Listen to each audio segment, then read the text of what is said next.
नमस्कार, मी काजल आणि तुम्ही पाहत आहात NBN न्यूज। नवी मुंबईतील तुर्भे गणपतीपाडा परिसरात बेकायदेशीर पार्किंगचा प्रश्न गंभीर बनला आहे। रस्त्यावर आणि पदपथावर मोठ्या प्रमाणात वाहने उभी राहत असल्याने वाहतूक कोंडीसोबतच पादचारी आणि शाळकरी मुलांच्या सुरक्षिततेचा प्रश्न निर्माण झाला आहे। विशेष म्हणजे गणपतीपाडा बोनसरे गाव मुख्य रस्त्यावर शरयू मोटर्स वर्कशॉपच्या बाहेर मोठ्या प्रमाणात वाहनांचे पार्किंग होत असल्याचा आरोप स्थानिक नागरिकांकडून करण्यात येत आहे। या बेकायदेशीर पार्किंगकडे नवी मुंबई महानगरपालिका आणि वाहतूक पोलिसांचे दुर्लक्ष होत असल्याचा आरोपही नागरिक करत आहेत। पाहूया नेमका काय आहे हा पार्किंगचा प्रश्न। तुर्भे येथील गणपतीपाडा बोनसरी गाव मुख्य रस्त्यावर बेकायदेशीर पार्किंगचा प्रश्न दिवसेंदिवस गंभीर होत आहे।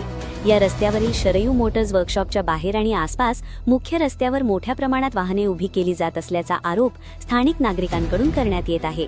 दुरुस्तीसाठी येणारी वाहने तसेच शोरूममधील अनेक वाहने रस्त्याच्या कडेला उभी केली जात असल्याने मुख्य रस्त्याची एक संपूर्ण लेनच ब्लॉक होत असल्याचे नागरिकांचे म्हणणे आहे। त्यामुळे या परिसरात विशेषतः सकाळी आणि संध्याकाळच्या वेळेत मोठ्या प्रमाणात वाहतूक कोंडी होत आहे। फक्त वाहन चालकच नाही तर या बेकायदेशीर पार्किंगचा सर्वाधिक त्रास पादचाऱ्यांना सहन करावा लागत आहे। फुटपाथ आणि रस्त्याच्या कडेला वाहनांची रांग लागल्याने नागरिकांना चालण्यासाठी जागाच उरत नाही। त्यामुळे अनेकदा नागरिकांना अपघाताचा धोका पत्करून मुख्य रस्त्यावरून चालावे लागत आहे। गणपतीपाडा हा रहिवासी आणि औद्योगिक भागाला जोडणारा महत्त्वाचा रस्ता आहे। या मार्गावर आधीच अवजड वाहनांची मोठी वर्दळ असते। त्यातच रस्त्यावरील बेकायदेशीर पार्किंगमुळे वाहतुकीचा प्रश्न आणखी गंभीर बनत आहे। स्थानिक नागरिक, पादचारी आणि वाहन चालकांना दररोज नाहक त्रासाला सामोरे जावे लागत असल्याने प्रशासनाने या समस्येकडे गांभीर्याने लक्ष देण्याची मागणी होत आहे।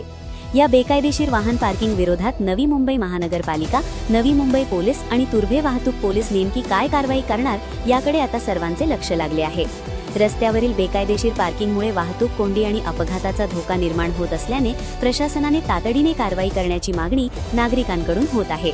पादचारी, शाळकरी मुलं आणि वाहन चालकांच्या सुरक्षिततेचा प्रश्न लक्षात घेता प्रशासन यावर काय पाऊल उचलणार हे पाहणं महत्त्वाचे ठरणार आहे। कॅमेरामन सोबत मी काजल, NBN न्यूज। आपल्या परिसरात काय घटना घडली असेल किंवा समस्या असेल याबद्दल तुमची जर काही प्रतिक्रिया असेल तर त्वरित NBN न्यूजच्या कार्यालयाशी संपर्क साधा। संपर्क: संपादक श्री सुरेश मंगलोरकर।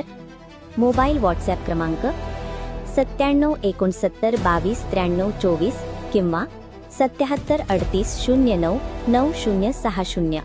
Email: sureshmanglorkar5@gmail.com।